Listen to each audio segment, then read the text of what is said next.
Sinjur nsemilkom nilqakom għal-programm ieħor mis-sensiela Pjazza llum 22 ta' Frar u kif stajtu segwu anki mill-postings ta' Facebook ħanibdew dan il-programm billi nitkellmu ma' rebbieħa tal-Festival tal-Kanzunetta l-Eurovision min-naħa ta' Malta u rebbieħa Claudia Fagnello li tinsab magħna hawnhekk fl-studios u nawgura lilek, Claudia, għal-fatt li dejna l-ewwel intervista li tagħti fuq televiżjonijiet u xek.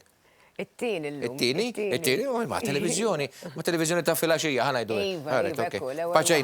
Paċejna. U nilqa' miegħi wkoll lil George Cremona li huwa riċerkatur tal-Eurovision anki fi dan l-Università ta' Malta. Ħadd il-kużità, l-Università ta' Malta x'tirriċerka fl-Eurovision? Nirriċerka u kif konna anke qed nitkellmu jiena u Claudia dwar mhux biss din ix-xalata mużikali, imma anke il-fenomenu madwaru. Il-fenomenu, l-istorja, il-body language tal-kantant, il-mod kif lingwistikament l-Ingliż li nkiteb fil-kanzunetta tantem anke hemm teżijiet fuq livell ta' masters li qed isiru, jiġifieri hemm ħafna x'nanalizzaw. Interessanti. Claudia. Ħajma, 24 siegħa għaddew kemm? 48 siegħa minn ġejt dikjarata rebbieħa, din kienet id-disa darba li provajt. Ekku. Fl-aħħar. Eżatt. Tieni daqsxejn, rakkontali daqsxejn.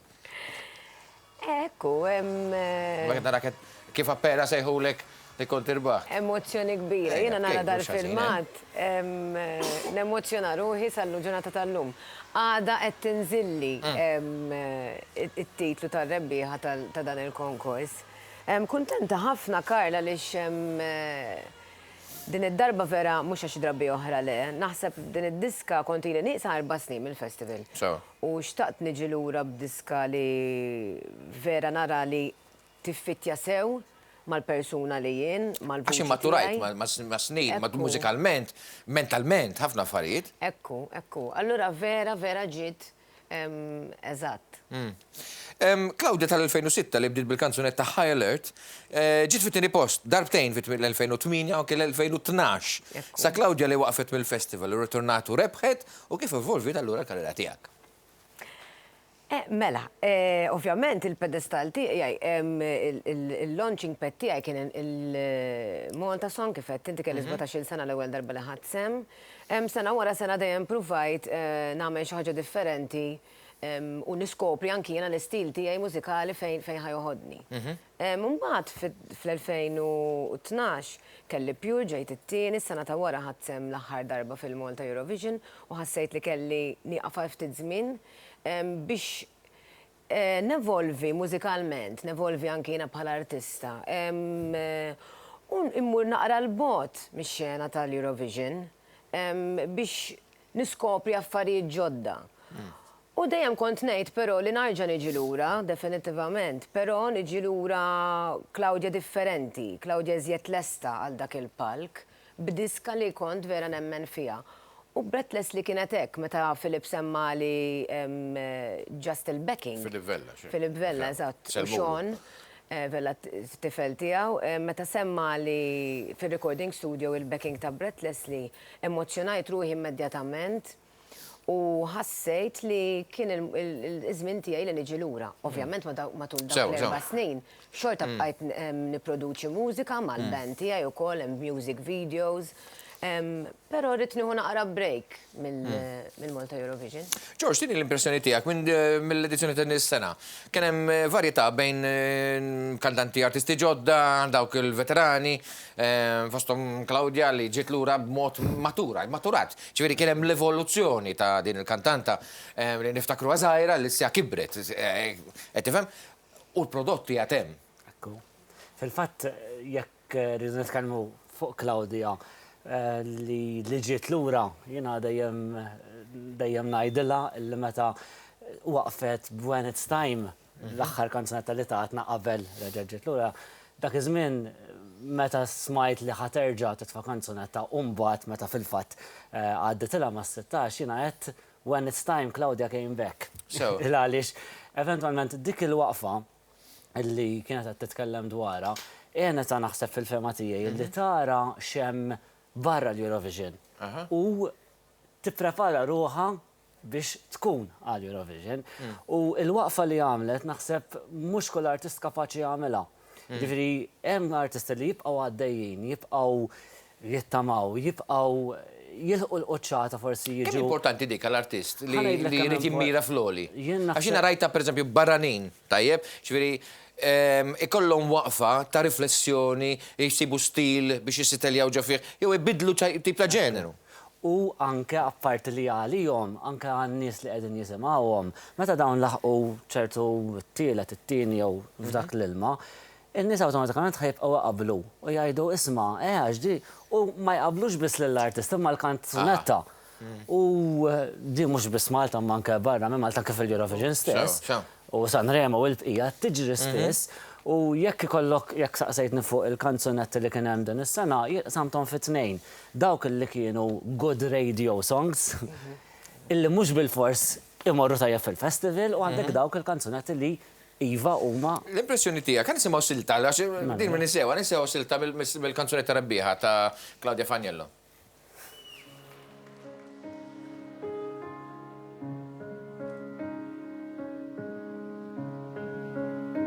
I'll walk the street, leave a footprints in your heart. My feet are worn, but they can handle the cold. I know the game, I'll take the blame. I wave my white flag, unashamed. So here I am, right at your door, catching my breath before the storm. Breathlessly, I'll be watching you. Breathlessly, knowing there's a vacancy within your heart. Breathlessly, I'll be Mela, smajna dak il-silta minn dik is-serata ta' rebħ. Issa sara ċenni li l-kanzunetta tiegħek mhux se tkun irfinata daqshekk. Tajjeb, imma hemm xi ċaqli jew xi ammendi li se jsiru? Kif ġraw snin oħra d-diska ħatibqa' li. U jafu jkun hemm xi enhancements fil-produzzjoni tagħha għal-Mejju. Però Breathless li ħatibqa' li ġast ħajkun hemm xi tweaking żgħar probabbli biex nolluha. Dejjem ovvjament naħdmu biex id-diska tkun dejjem iżjed aħjar. George, il-kanzunetta tappella l-udjenza Eurovision għal Kiev? Ovvjament għadhom qegħdin jintaslu l-kanzunetti kollha, ġifieri s'issa 11 għadhom. Ma le, mit-tradizzjoni, mill-kanzunetta tradizzjonali li M'għandux nisimgħu? formola, Karl, l-Eurovision sena tirbaħlek il-Lordi, il-Rock, sena oħra tirbaħlek kanzunetta sempliċi bħal Satellites tal-Ġermanja, sena oħra tirbaħlek Duo, sena oħra rebħet kanzunetta bi-statement politiku favur l-Ukrajina. Ġifieri m'għandix formola. Naħseb is-sabiħ ukoll tal-Eurovision li L-inċertezza tal-definizzjoni. Eżattament. Issa, minn issa l-qoddim xejġri minnek, minn issa sa' Kiev? Issa, preparamenti kbar u ovvjament hemm il-music video, il-recording tad-diska mill-ġdid, xi promo tour ukoll ġo pajjiżi oħrajn, issa jibdew jistidnuna wkoll biex immorru pajjiżi li promovu id-diska. Ovvjament da kollu qed jiġi diskuss minn hawn sa Mejju. George, il-televoting, riċetta tajba kienet? Il-televoting hija responsabilta li jiena tat lill-poplu. U jiena nemmen li meta l-poplu jażel, il-poplu ovvjament jirrifletti. Dona kienet elezzjoni. U naħseb kif kont qed nitkellem anke Claudia qabel, il-poplu għażel tliet belids. Sewa. L-ewwel, it-tieni u t-tielet. U imma mhux kombinazzjoni li l-poplu għażel tliet belids fis-sens ġifieri mhux biżball, mhux hemm konsistenza. Ġifieri u meta tara anke il-voti fis-sens il-numri kemm hemm distag bejn imbagħad li mhix beda.